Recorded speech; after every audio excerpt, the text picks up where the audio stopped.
하나님의 말씀은 에스겔 12장 1절에서 16절입니다. 12장 1절 또 여호와의 말씀이 내게 임하여 이르시되 인자야 내가 반역하는 족속 중에 거주하는구나.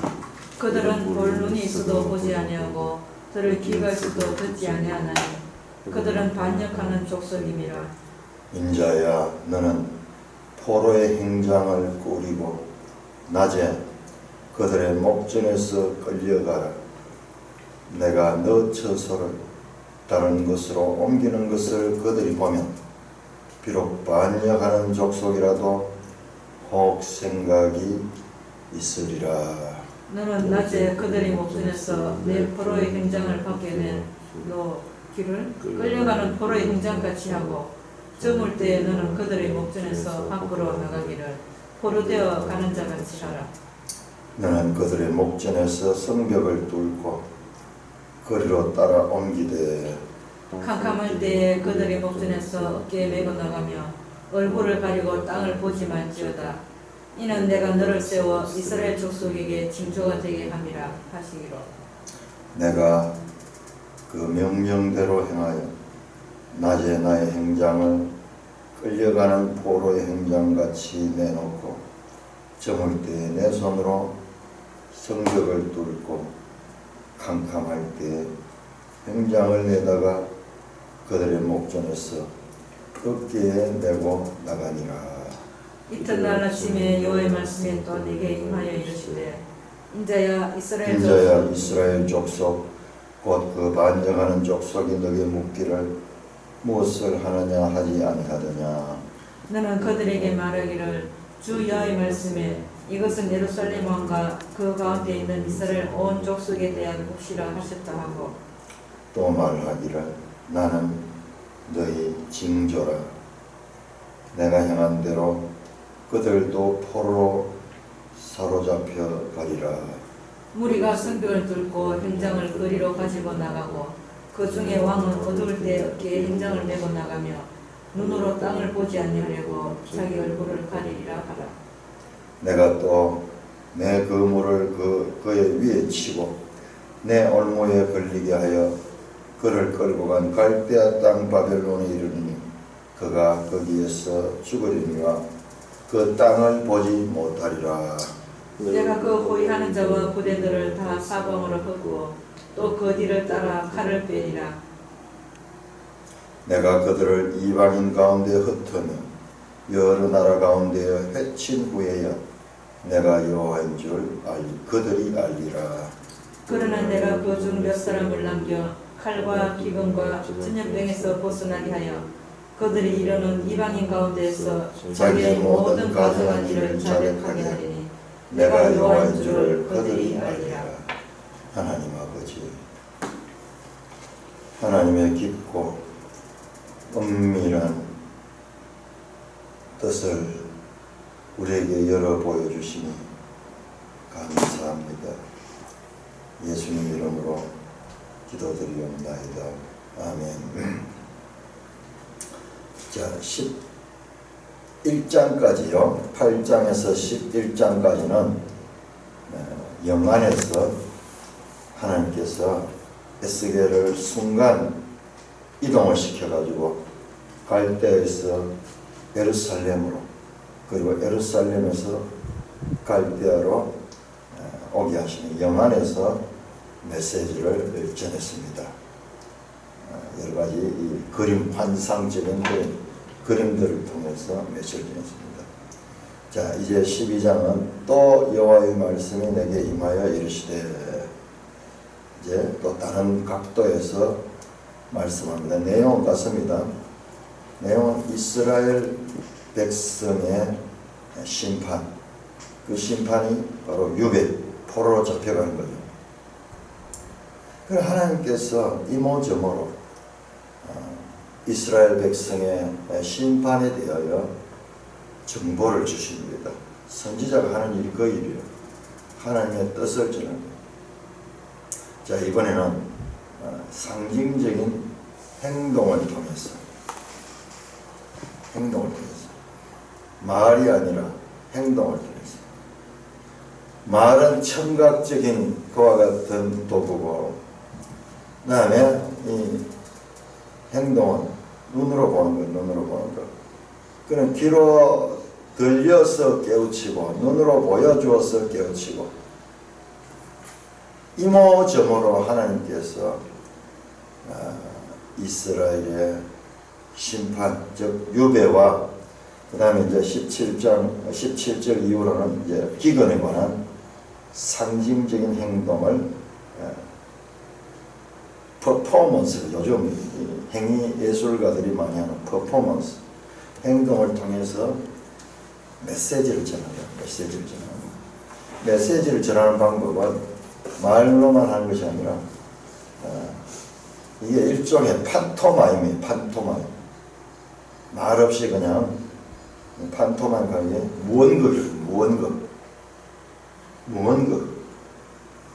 우리 앞에서까지는요, 실제로 이 에스겔이 입이 천장에 붙어서 말을 못했잖아요.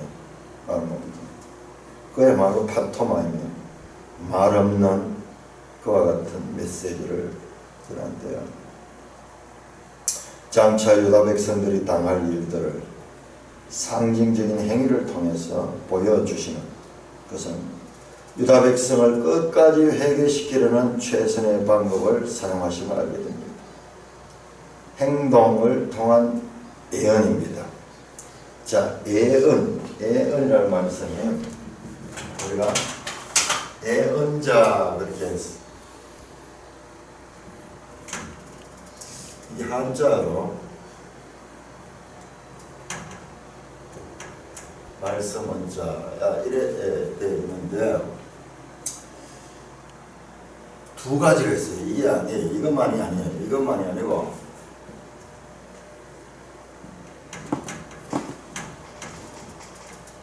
사람 자자고요. 예언 요거는 뭐냐 하면 예금 갈 때 애자예요. 예금. 요거는 앞으로 일어날 것에 대한 예언이고요. 이것은요, 말씀을 적금했는 거예요. 말씀을 맡은 자예요. 말씀이 이 사람 속에 들어있는 거예요. 그래, 우리말에서 이 예언자는요, 우리 보통 이것만 마시는데, 앞날을 정신, 이 포텔러, 앞날을 가르쳐주는 소위 점쟁이 같은 게 이제 포텔러죠.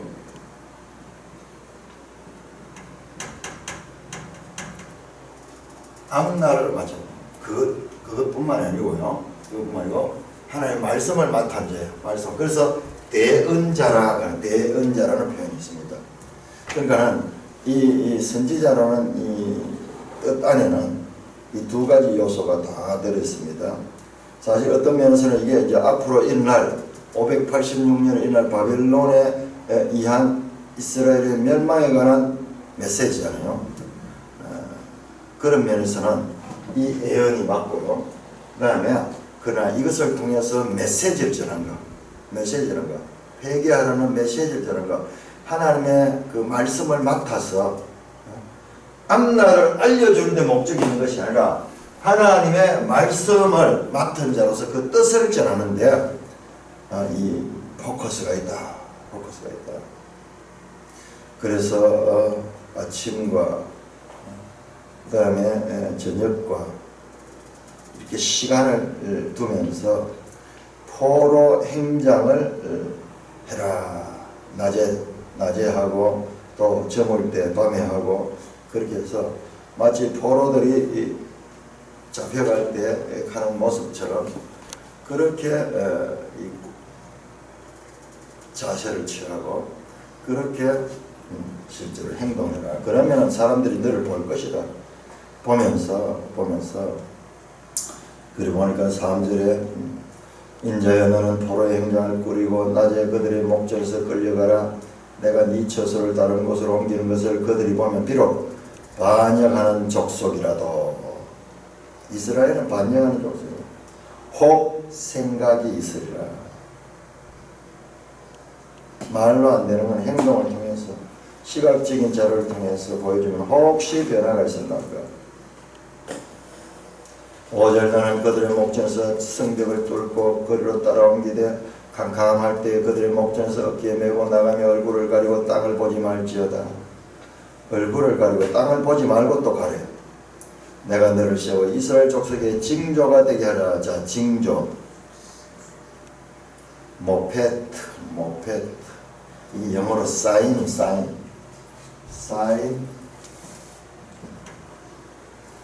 이게 신약 성경에 많이 나오는 그 요한복음에 특히 많이 나오는 그와 같은 것입니다. 사인.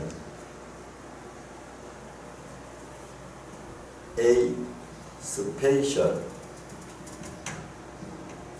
display. 특별한 목적을 가지고 보여줌을 통해서 메시지를 전하는 것이 이 모페트, 징조입니다. 사인이다. 11절에도 나옵니다. 11절로 말하기를 나는 내 징조라. 지금은 이제 사인을 통해서 메시지를 전합니다. 성경은요, 완전 모든 문학적인 그런 요소들이 다 여기 다 나옵니다. 그래서 제대로 이 문학가가 되려고 하면 성경을 읽어야 돼요. 성경을. 저 식시만 있는 것이 아니라 상징과 그 다음에 서사적인 드라마와 모든 요소들이 성경 속에 다 나타납니다.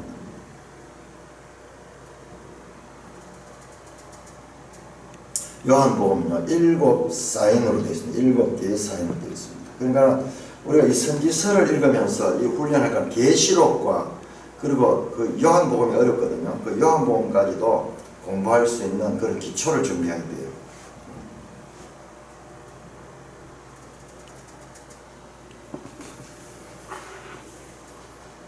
내가 그 명령대로 행하여 그렇게 했다.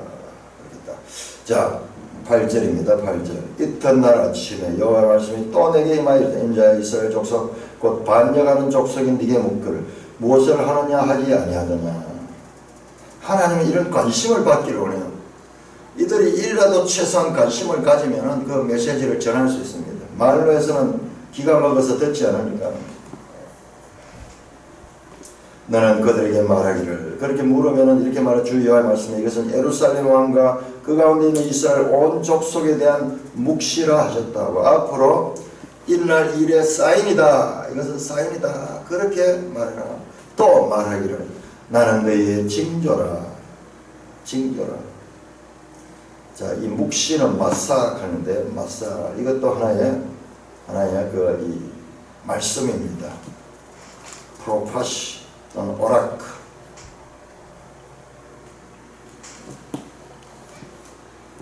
메시지를 가지고 있는 거다.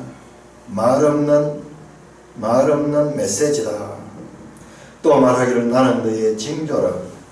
내가 행한 대로 그들도 포로로 사로잡혀 가리라. 무리가 성벽을 뚫고 행장을 끌어 가지고 나가고 그 중에 왕은 어두울 때에 어깨에 행장을 메고 나가며 눈으로 땅을 보지 않으면 자기 얼굴을 가리라 하라. 내가 또 내 거물을 그 위에 치고 내 올무를 걸리하라. 하나님의 거물입니다. 하나님의 올무입니다. 그를 걸고 갈대아 땅 바벨론에 이르니 그가 거기서 죽으려니와 그 땅은 보지 못하리라. 자, 이 내용이요 그대로 역사 가운데서 성취됩니다. 자, 열왕기하 25장. 선지서와 역사서는 반드시 연결해서 읽어야 됩니다. 열왕기하 25장. 그래서 성경 읽을 때 먼저 역사서를 이해를 해야 돼요. 역사서의 틀을 세우고 그게 세지면 이제 선지서는 거기도 갖다 붙이면 돼요. 25장 4절 5절. 열왕기하 25장 마지막 이제 포로로 돼가는 거든요. 25장 4절. 그 성벽이 파괴되며 모든 군사가 밤중에 두 성벽 사이 왕의 동산 견문길로 도명하여 갈대아인들이 그 성읍을 에워쌌으므로 그가 아라바 길로 가더니 갈대아 군대가 그 왕을 뒤쫓아 7평지에서 그를 따라잡으며 왕의 모든 군대가 그를 떠나 흩어집니다. 그들이 왕을 사로잡아 그를 림나에 있는 바벨론 왕위로 끌고 가며 그들이 그를 신문하며 그들이 시드기야의 아들들을 그들의 눈앞에서 죽이고 시드기야의 두 눈을 빼고 노사슬로 그를 결벽하여 바벨론으로 끌고 갔더라. 이거 한번 보세요. 에스겔서 한번 보세요. 그가 끌려가되 그는 그 땅을 보지는 못한다. 그 땅을 보지는 못한다. 이건 좀 하나님의 업무다. 성벽을 뚫고 나가잖아요. 이들이 성벽을 뚫고 나갑니다. 성벽 사이에 그 견문길로 도망했습니다. 도망하다 잡혀서 비참하게 두 아들이 왕의 눈앞에서 죽임을 당하고 그 마지막 그 눈을 가지고 본 것은 두 아들의 죽임이고 뿐만 아니라 그 왕의 눈을 뽑아버렸습니다. 얼마나 잔인한지 몰라요. 특별히 잔인하기로 유명한 건 아수르예요. 아수르.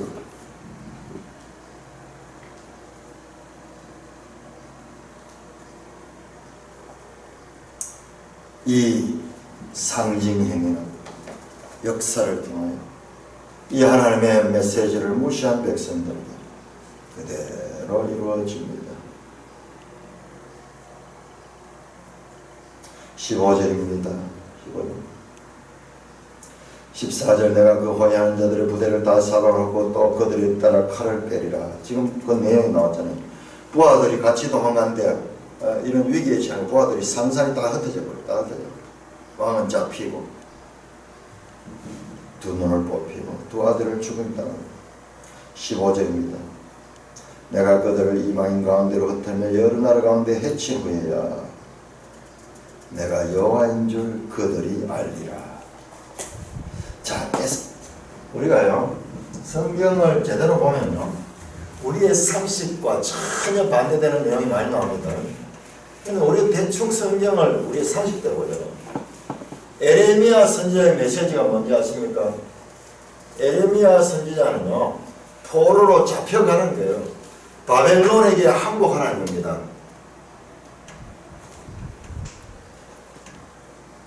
바벨론에게 순순히 항복하고 저항하지 말고 항복하고 바벨론이 하라는 대로 포로로 가면 포로로 잡혀가는 거예요.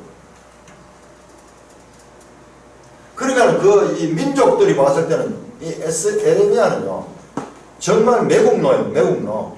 오늘날 지금 친일파예요. 친일파. 오늘날 갑자기 난데없이 친일파 이야기가 우리나라를 지금 떠돌고 있는데요. 우리 한국 사람들은 친일가라면 무조건 나쁜 것으로 생각하고 흑백 논리에 사로잡혔습니다. 그러면서 보면 에레미야는 완전히 친일파예요. 친일파.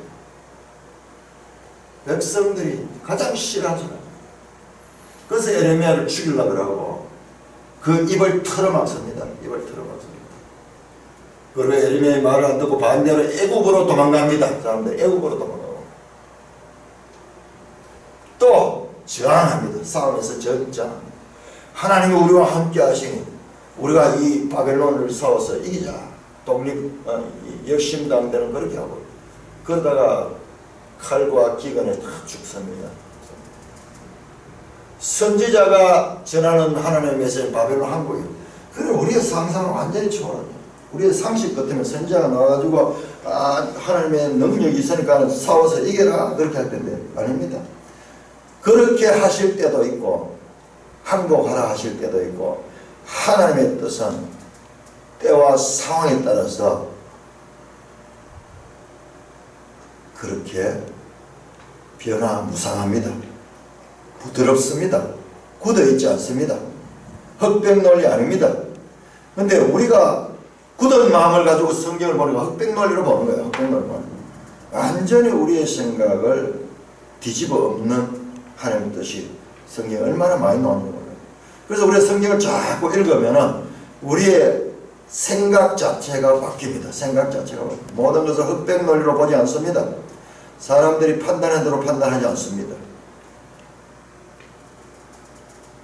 근데 이 메시지를 잘 몰라요. 에레미야서를 보면서도 사람들이 에레미야의 핵심 메시지는 바벨론 항복이었다 하는 것을 잘 발견하지 못해요.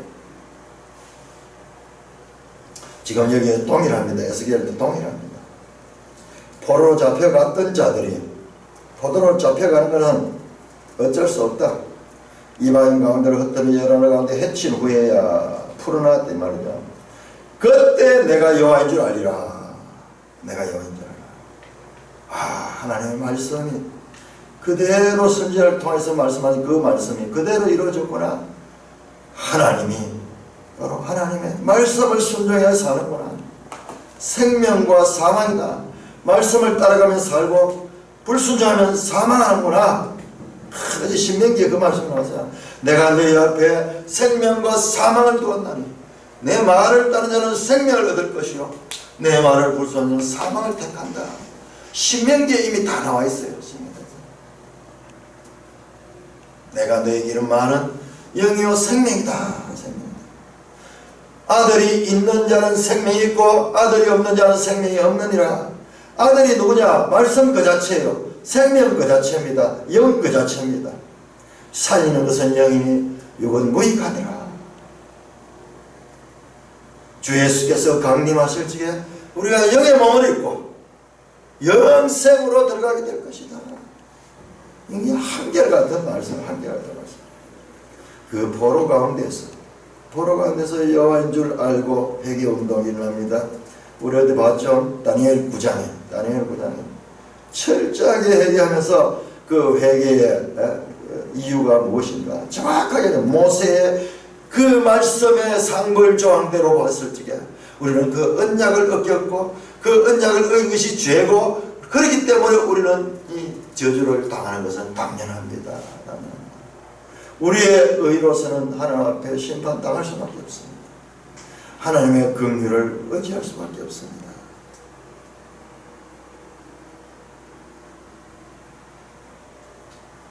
(16절) 그러나 내가 그 중에 몇 사람을 남겨 여기 보세요. 이게 나오네요. 하나님 뜻은 지금 여기 있는 거예요. 여기. 그러나 역전 접속사입니다. 그 중 몇 사람을 남겨 칼과 기근과 전염병에서 벗어나게 하여 그들이 이방인 가운데서 자기의 모든 가정한 일을 자백하게 하니 내가 여호와인 줄 알리라.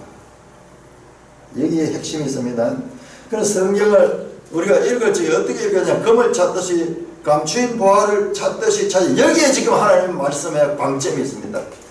그러나 남은 자를 이 포로 가운데서 남은 자를 하나님께서 찾아서 이 남은 자를 통해서 하나님의 구원 역사를 계속해 나갈 것에 대한 말씀을 줍니다. 보세요. 정확하게요. 다니엘이잖아요. 다니엘 9장은요 포로기에 썼는 내용이에요. 포로 중에 다니엘서는 다니엘 청년 때부터 다니엘 노년 때까지 그 내용이 그 다 들어있어요. 다니엘 청년 때였지만 늙어서 우리가 다니엘 9장 같은 경우에는 노년에 받은 그와 같은 기도고 하나님의 묵시입니다. 선지자를 통해서 그 70일에 대한 묵시를 가르쳐 줬습니다. 노년이요. 이 포로기 후반기예요. 이 포로기가 언제까지 되는가? 말씀을 보니 에레미야서를 보니까는 70년 만에 이루어졌다. 그러면 끝이 다 왔구나. 끝이 다 왔습니다. 그러면서 그때 철저하게 회개하고 이 성경과 성경과의 관계, 66권 성경의 관계, 유기성을 모르면 하나님 뜻을 몰라요. 에스겔 따로, 에레미야 따로, 다니엘 따로 아니에요. 제가 보니까요, 이렇구나. 그럼 우리는 지금 우리가 처음부터 그걸 요구할 수는 없고요. 부지런히 읽어놓았어요. 부지런히 읽어놓으면요, 성령께서 이게 이래 연결되는구나. 에레미야가 먼저 나왔고, 그 다음에 또 에스겔이 나오고, 그 다음에 다니엘이 나와서 하나님의 예언 말씀이 어떻게 성취되는구나. 어두운 미래 가운데 한 줄기 빛이 비추이고 있습니다. 당시의 전쟁은 바벨론 신 마르독과 유다의 여호와의 대결로 이해되었습니다. 그는 외면적으로 여호와의 패배로 보이지만 성경은 유다 백성이 언약 파기를 함으로 바벨론을 도구로 사용하셔서 유다를 체벌하신 것이라고 정확하게 말씀하고 있습니다. 이걸 우리가 알아야 돼요. 왜 하나님께서 이렇게 말하는가? 언약에 관한 불순종에 의한 언약적 쳐버리다. 원인은 언약 파기고 체벌은 언약 저주다. 언약을 통한 불순종에 대한 순종에 대한 하나님 말씀을 파기한데 거기에 대한 언약 조항이 나와서 상벌 조항에서 불순종한 자는 뼈와 같은 저주를 당하게 될 것을 말했습니다. 자, 그러면서 이방인 가운데 자기의 모든 가정한 일을 자백하니 우상 숭배했고 하나님 말씀을 떠났고 자기 중심적으로 살았고 범죄했더니 모든 것을 이제 회개해 잡습니다. 내가 여호와인 줄 그들이 알리라.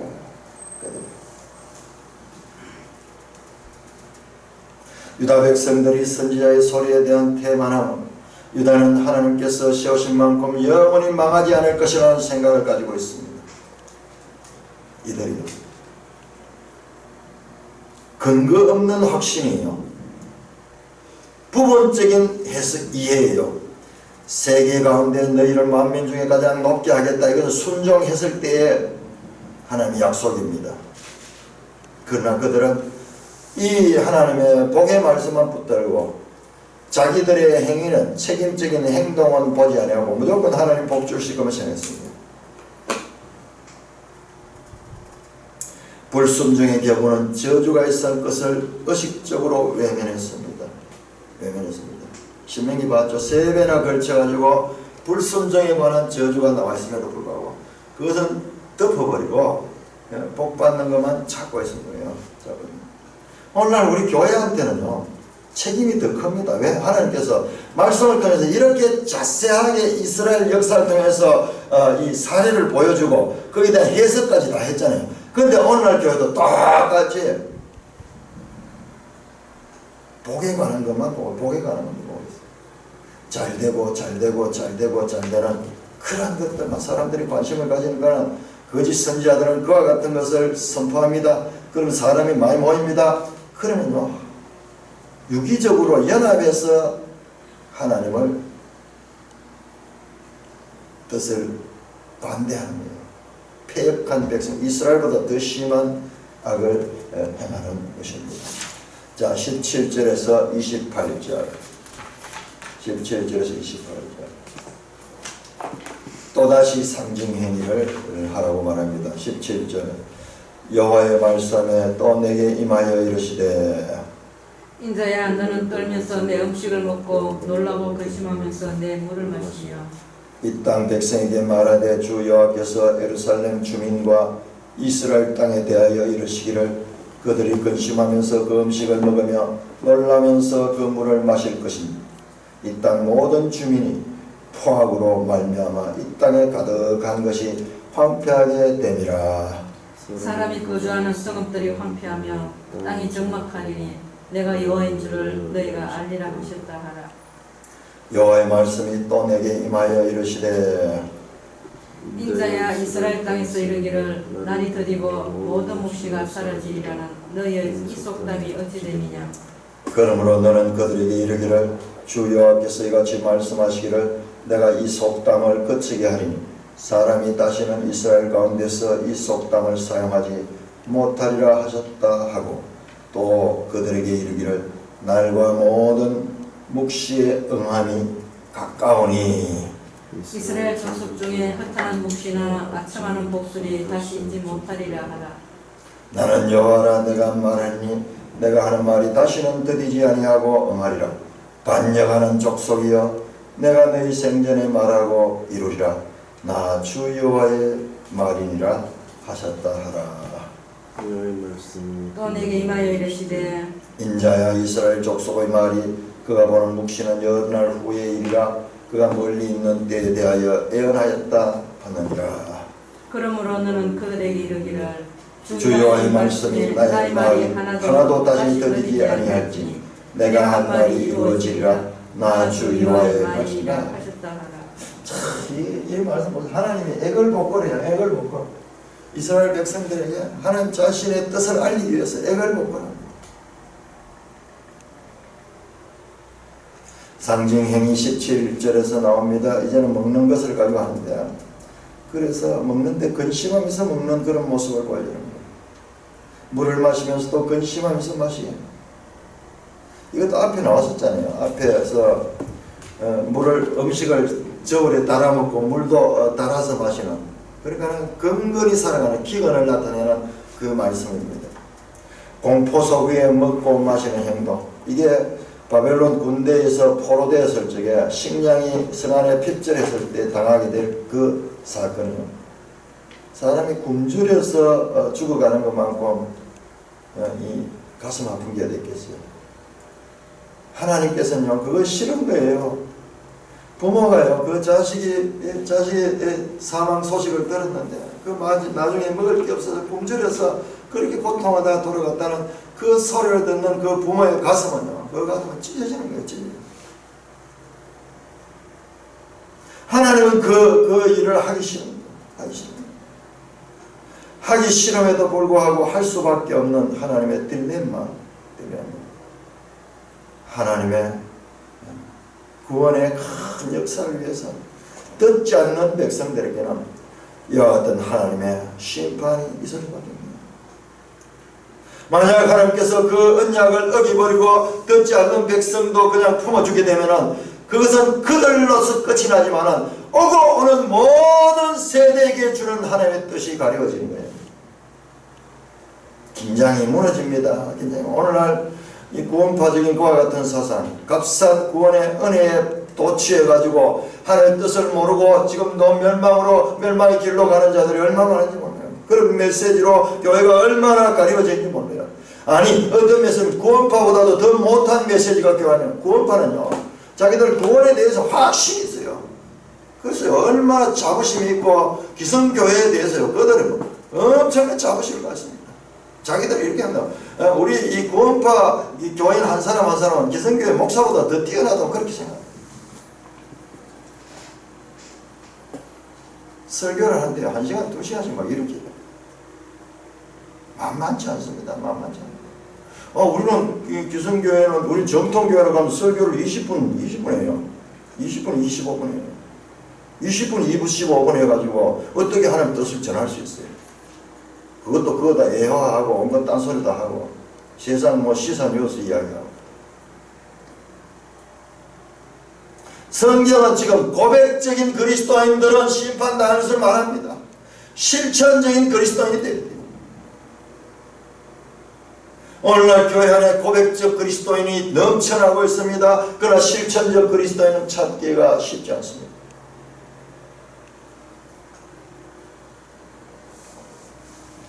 이와 같이 음식물을 먹고 마시는, 공포 속에 먹고 마시는 행동을 통해서 상징적인 메시지를 전합니다. 앞으로 이 땅이 그렇게 황폐하게 될 것이다. 황폐하게 될 것이다. 자, 21절부터 중요한 메시지입니다. 여호와의 말씀이 또 내게 임하여 이르시되. 이제는 앞에까지는 상징 행위 2개가 나왔고요. 이제는 그들의 속담에 대해서 말합니다. 여호와의 말씀이 또 내게 임하여 이르시되 인자야 이스라엘 땅에서 이르기를 날이 더디고 모든 묵시가 사라지려 하는 너희 속담이 어찌 됨이냐. 날이 더디다 하는 말은 뭐냐 그러면 하나님의 어떤 이 심판의 날은 앞으로 올라면 멀었다. 안전하다 평안하다. 이 에레미야의 말씀이에요. 에레미야의 말씀은 임박한 그 날을 에레미야가 선포했는데 그들은 반대로 에레미야 말을 듣지 않고 아이고 에레미야 좀 미쳤다고. 날이 더디다. 그리고 모든 묵시가 사라지다. 묵시는 선지자들의 이 예언입니다. 예언. 자, 선지자들 하는 말, 에레미야가 하는 말, 그건요 없어진다. 그건 대단한 소리다. 하는 속담, 소위 유행어. 마샬.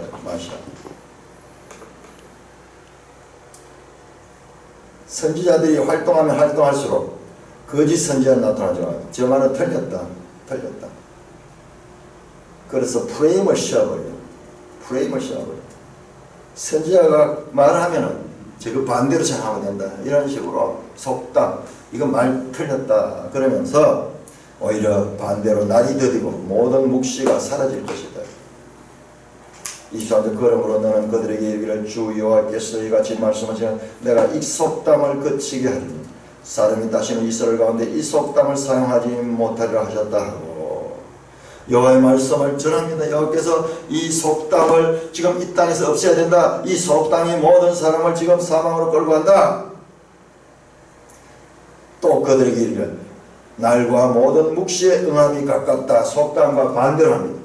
속담은 멀었다 하는데 가깝다. 임박했다. 실제적으로 임박했습니다. 지금 몇 년 후면 이제 이 멸망이 됩니다. 이스라엘 족속 중에 허탄한 묵시나 아첨하는 복술이 다시 있지 못하려나. 왜 이와 같은 허탄한 묵시나 아첨하는 복술이 나왔는가?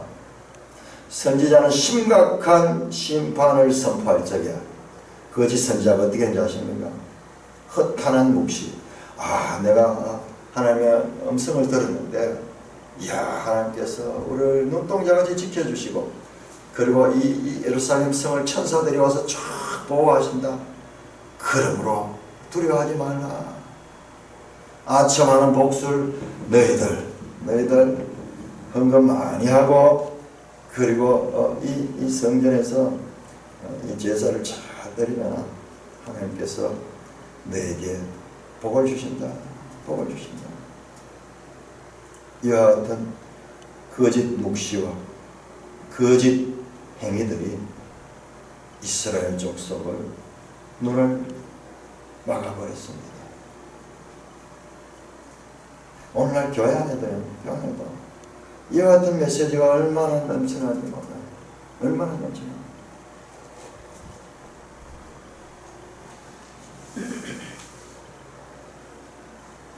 대형 교회는 대형 교회죠. 사람들이 몰리는 이유가 있어요. 장사집도 장사가 잘 되는 데는 이유가 있어요. 이유가 있어요. 정말 실력이 있고 내용이 좋아서 잘 되는 것도 있습니다. 그러나 교회도 마케팅 전략을 사용해서 잘 된다 그러면 그것은 거짓 선지자의 소굴입니다. 지금 그게 대신하고 있는 거예요. 그러니까 사람들이 듣고 싶은 이야기를 하는 거는 그러니까 사람들이 몰리는 것입니다. 하나님께서 이스라엘 족속 중에 허탄한 묵시나 아첨하는 복술이 다시 알지 못하게 하라. 나는 여호와라. 지금 이와 같은 자기 쓰는 나는 여호와라. 중요한 말이 나올 때 하시는 표현입니다.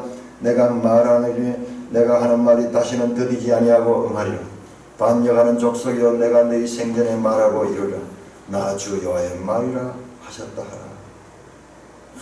이와 같이 날은 더디고 모든 묵시는 사라질 것이라는 그 백성을 하여 더디지 아니하고 반드시 응하게 될 것이다. 너희 생전에 응하게 된다. 너희 생전에 너희 생전에 내가 너희 생전에 말하고 이루리라. 너가 살아있는 동안 이 일이 이루어질 것이다. 나 주 여호와의 말이라 하셨다 하라. 여호와의 말씀이 또 내게 임하여 이르시되 인자야 이스라엘 족속의 말이 그가 보는 묵시는 여러 날 후의 일이라 그가 멀리 있을 때 대하여 예언했다 하느니라. 그러므로 너는 그들에게 이르기를 주 여호와의 말씀이 나의 말이 하나도 다시 더디지 아니할지니 내가 한 말이 이루어지리라. 나 주 여호와의 말이라 하셨다 하라. 이들은 선지자를 통한 이 묵시의 말은 옛날 후의 일이다. 저 예수님 재림 때 있는 일이다. 그러면 현재적인 그 말씀의 적용을 연기시킵니다. 그가 멀리 있을 때 대하여 예언했다. 멀리 있는 때를 대하였다. 모든 것을요. 종말론도 보면 재림의 때를 참 현재를 무시해버리고 재림을 현재 준비된 자는 재림 때 들림을 받지만 현재 준비한 사람은 재림 때를 아무리 나를 알아도 들림 못 받습니다. 지금 이런 생각입니다.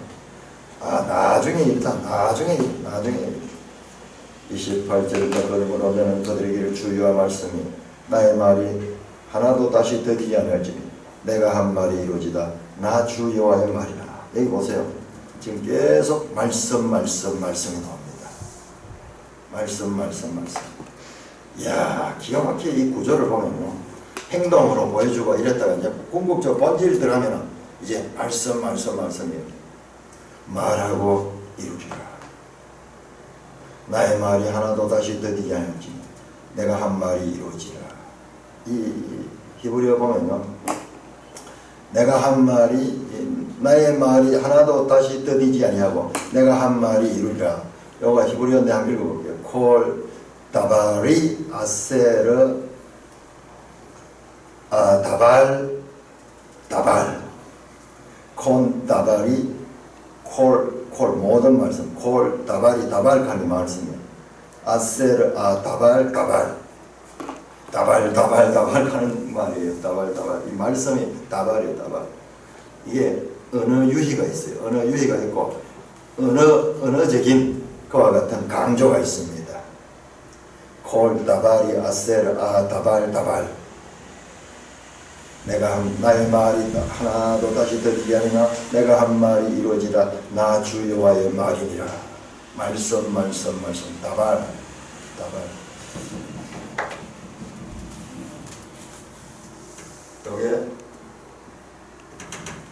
여기에 딤, 바,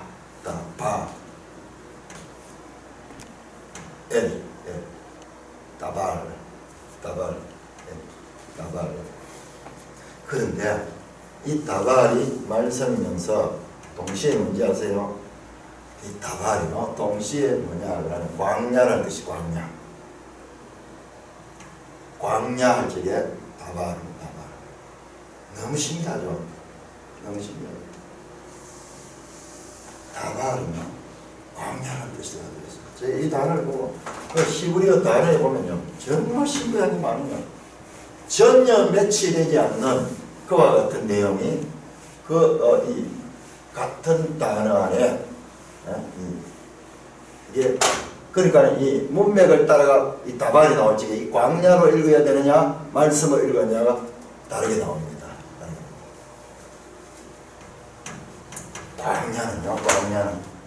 광야는 말씀으로 사는 곳이에요. 말씀으로 사는 곳.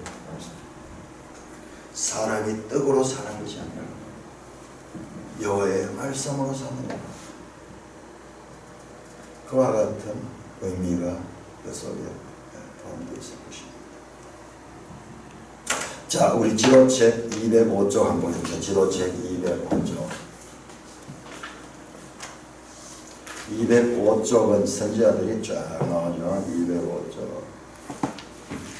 205쪽을 보시면은,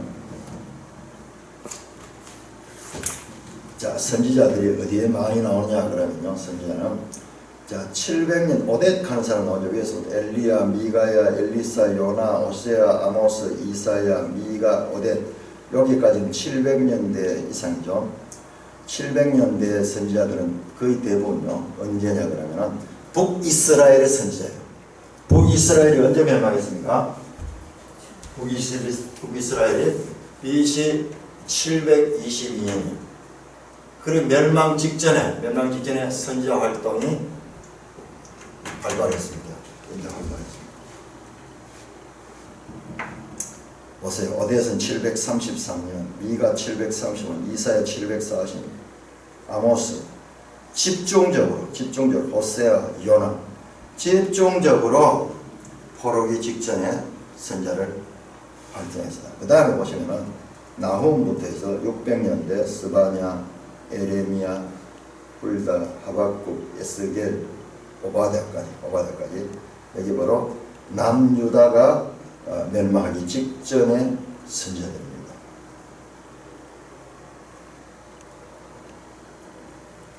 이걸 한번 이 도표를 봐도 하나님이 누구신가? 집중적으로 포로기를 앞두고 하나님께서 선지자를 집중적으로 보내서 하나님의 말씀을 전했는 거예요. 그러니까 이스라엘 백성이 이 당시에 이와 같은 날과 묵시에 대한 이야기를 많이 들었는 거예요.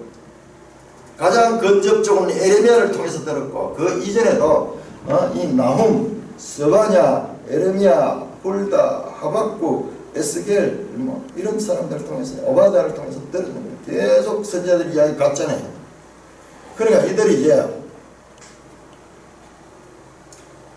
선지자들의 말씀에 오히려 무감각해지는 거예요. 그래서 자신들의 당대와는 무관한 일로 생각하고 있습니다. 이 일은 오랜 후에 일어날 일이야. 오랜 후에 일어날 일이야. 그러면서 그 말씀을 우리에게는 해당 사항이 없다고 생각하면서 말씀을 왜곡시켰습니다. 왜곡시켰습니다.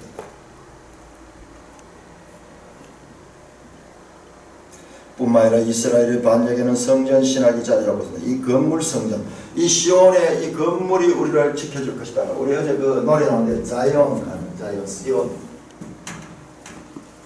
싸움. 이 시온에 관한 신학. 시온은 하나님의 도움을 받는 것입니다. 하나님은 시온을 통해서 하나님의 백성이 하나님을 알기를 원하는데 이스라엘 백성은 하나님을 알기보다는 저 시온이 자기를 구해줄 것이라는 생각하는 거예요. 사과나무 아래에서 떨어진 이 사과를 먹으면서도 사과나무를 못 보는 것과 마찬가지예요.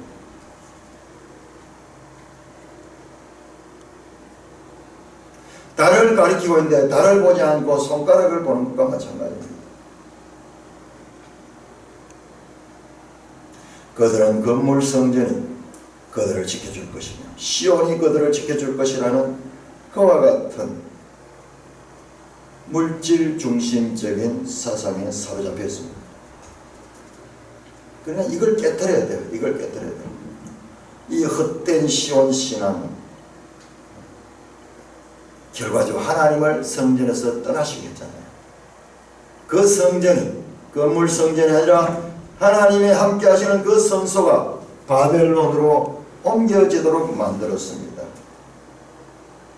그 잘못된 자기중심적인 신앙은 하나님을 자기로부터 떠나게 만드는 그 장면을 우리가 앞에서 봤잖아요.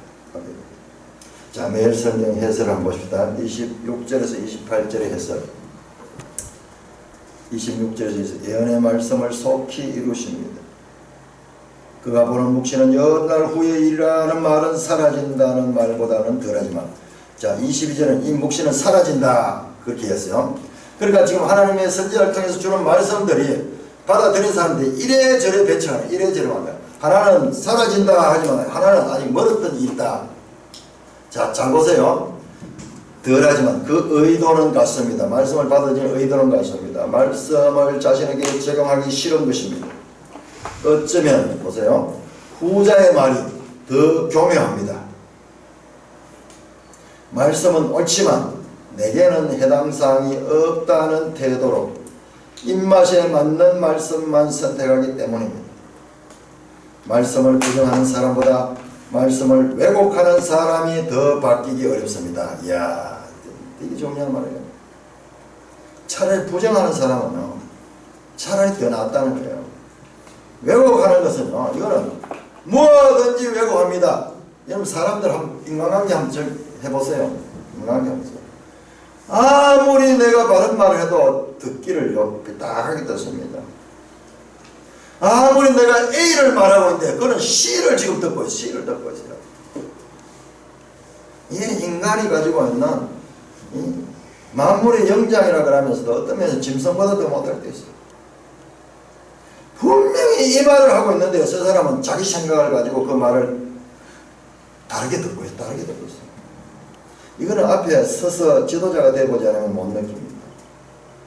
힘주어 강조했는데도 불구하고 그들은 다르게 알아들어요. 다르게 알아들어요. 말씀을 부정하는 사람보다 말씀을 왜곡하는 사람이 더 받기 어렵습니다. 오늘 우리에게 주시는 경고의 말씀, 우리 사회와 공동체가 겪게 될 일은 무엇입니까? 혹시 뼈아픈 심판의 말씀을 듣고도 회개하기는커녕 나만 아니면 된다는 이기적인 사고로 안이하게 살고 있지 않습니까? 자, 말씀을 왜곡하는 이와 같은 장면들이 나오는데요. 이제 13장에 가게 되면은, 13장에 가면은 말씀을 왜곡하게 된 이유가 뭔지도 자세하게 나오면서 선지자의 심판 선언이 점점 말씀에 대한 오해, 억해, 자기중심적 해석, 그런 것이 우상숭배로 나가게 되는 원인이 되었음도 보여주게 될 것입니다.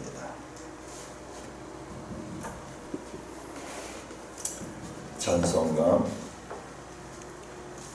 180장